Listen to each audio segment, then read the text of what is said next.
বিয়ের দিন স্বামীর সঙ্গে শ্বশুরবাড়ির দরজায় পা রাখলাম। একটা বাচ্চা দৌড়ে এসে আমাকে চাপতে ধরল। ও মাম্মা, মাম্মা, তুমি কোথায় হারিয়ে গেছিলে? আমাকে ফেলে কেন তুলে গেছিলে? তুমি জানো আমাল তোমাকে ধারা কত হয়েতে। স্বামীর দিকে তাকাতেই তিনি ভয়ে আমার দিক থেকে চোখ ফিরিয়ে নিলেন, মাথা নিচু করে ফেললেন। শ্বশুরবাড়ির সবার দিকে তাকিয়ে দেখলাম তারাও ভয়ে কাচুমাচু। আমি কিছুই বুঝলাম না। বাচ্চাটি কে? আমাকে আম্মা বলছে কেন? বাচ্চাটি আমার গায়ের সাথে একেবারে লেপ্টে আছে। আমি হালকা করে মাথায় হাত বুলিয়ে ওর মুখটা ধীরে ধীরে তুললাম। হুবহু ফারহান সাহেবের, অর্থাৎ আমার স্বামীর ফটোকপি। যেন ফারহানের মুখটাই কেটে ওর মুখে বসিয়ে দেওয়া হয়েছে। শুধু সাইজে একটু ছোট, পার্থক্য এতটুকুই। আমি একবার বাচ্চাটির দিকে, একবার আমার স্বামীর মুখের দিকে তাকাচ্ছি। আমার স্বামী যেন এতে আরো ভয় পেয়ে গেলেন। বাচ্চাটির বিষয়ে ফারহানকে কিছু জিজ্ঞাসা করতে যাব, তার আগেই বাচ্চাটা ছোট্ট নরম নরম হাত দিয়ে আমাকে জড়িয়ে ধরল। ফারহানের ছোট বোন ইমা বলল, রিশান বাবা, ওকে বিরক্ত করো না। বাবু এসো, আমার কোলে এসো। বাচ্চাটিকে জোর করে আমার থেকে ছাড়ানোর চেষ্টা করতে লাগলো, নানান কথায় ভোলানোর চেষ্টা করলো।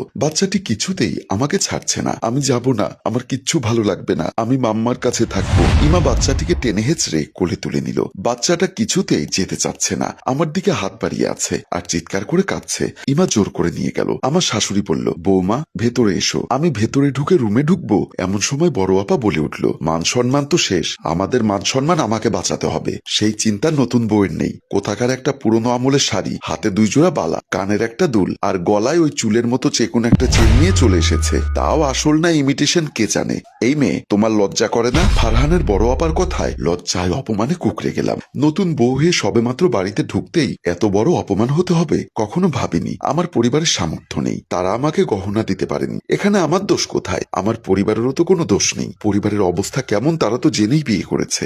রিমা আপার প্রত্যেকটা কথা আমার খুব গায়ে পিকছে, কিন্তু মুখে কিছুই বলতে পারলাম না। হঠাৎ করে ফারহান আমার হাত চেপে ধরল। হ্যাঁ আপা, বাড়ির বউ বাপের বাড়ি থেকে গহনাগাটি না আনলে মান সম্মান নষ্ট হয়, আর বাড়ির মেয়ে স্বামী সহ সারা বছর বাপের বাড়ি থাকে, তখন মান সম্মান ঠিক থাকে, তাই না রে? কি এত বড় কথা? এটা আমার বাবার বাড়ি, সারা জীবন এই বাড়িতে থাকবো, আমার ইচ্ছা। তোর কি মা?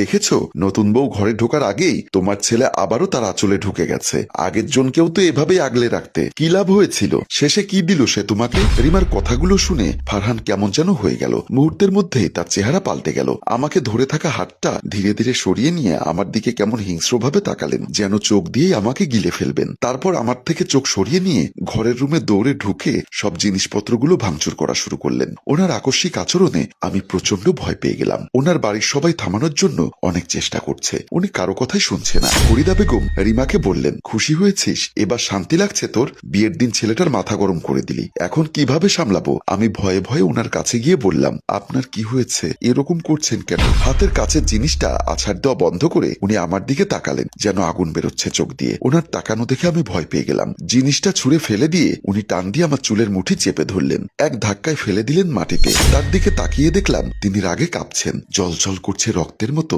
লাল দুটো চোখ। ফারহান, এগুলো কি ধরনের আচরণ? নতুন বউ নিয়ে ঘরে ঢুকে সারলি না, তার গায়ে হাত তুলছিস?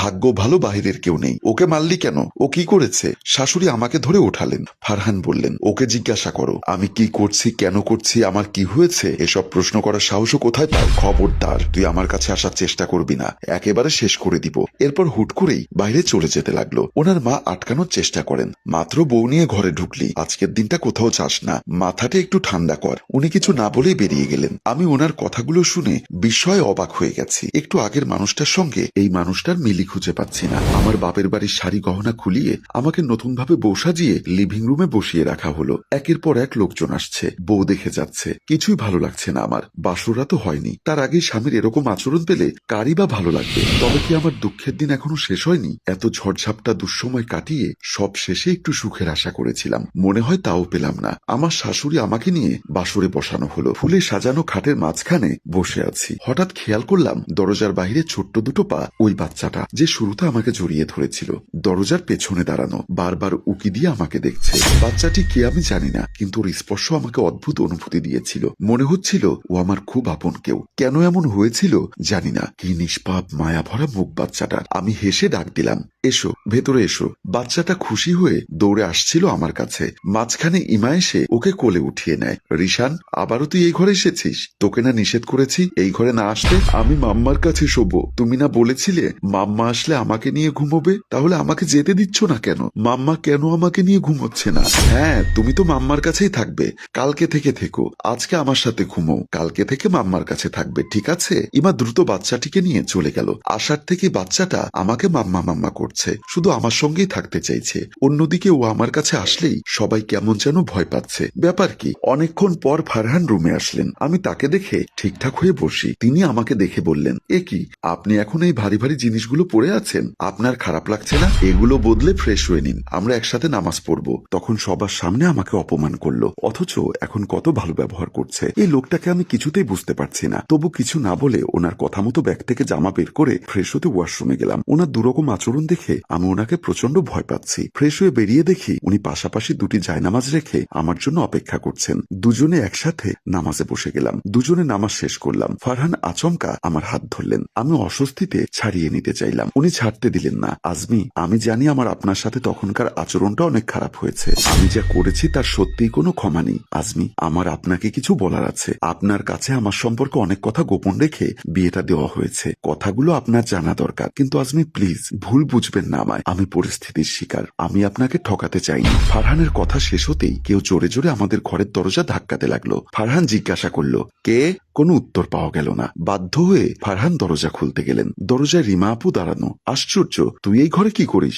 রিশানকে কখন খাওয়াবি? এত রাত হয়ে গেছে, তোর তো দেখা যায় কোনো হুঁশি নেই। বাসর ঘরে ঢুকে বসে আছিস। বাচ্চাটা আর কত রাত পর্যন্ত না খেয়ে থাকবে? কি বললি? রিশান খায়নি? তোরা ওকে খাওয়াবি না? ও, খাওয়াবি কিভাবে? আমি ছাড়া তো কারো হাতে খাবার খায় না। এত রাত হয়ে গেছে, আমার খেয়াল নেই। থাকার কথাও না। তোর মাথায় এখন শুধু তোর নতুন বউয়ের খেয়াল। হয় এরকমই হয়। নতুন সংসার পেয়ে বাচ্চাদের কথা ভুলেই যায়। আমার নিজের জীবনটাই তার সাক্ষী। মনে রাখিস ফারহান, বিয়ে করেছিস মানে এই নয় দিন দুনিয়া ভুলে সারাদিন বউ নিয়ে পড়ে থাকবি। বিশেষত রিশানের প্রতি অবহেলা করে নিজের নতুন জীবন সংসার সাজাবি, এটা কখনোই হবে না। আশা করি তোর বিয়ে করার আসল উদ্দেশ্য তুই ভুলে যাবি না। আপা, এসব কি বলা শুরু করলি? আজমি আছে, কি ভাববে ও?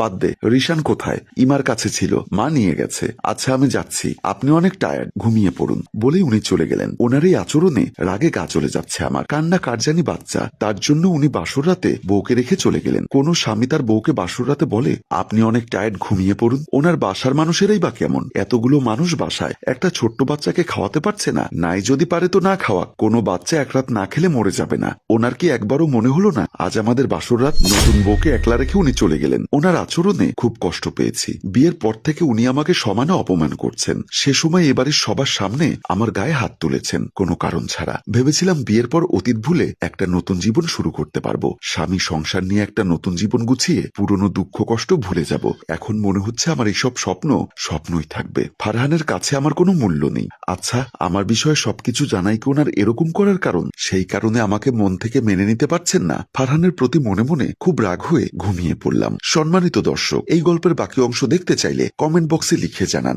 ভালো লাগলে লাইক, কমেন্ট, শেয়ার করে অন্যকে দেখার সুযোগ করে দিন। গল্পটির রচনা ও পরিচালনায় মঞ্জুর মোর্শেদ, ক্যামেরায় শিহাব ও আশরাফ। ধন্যবাদ।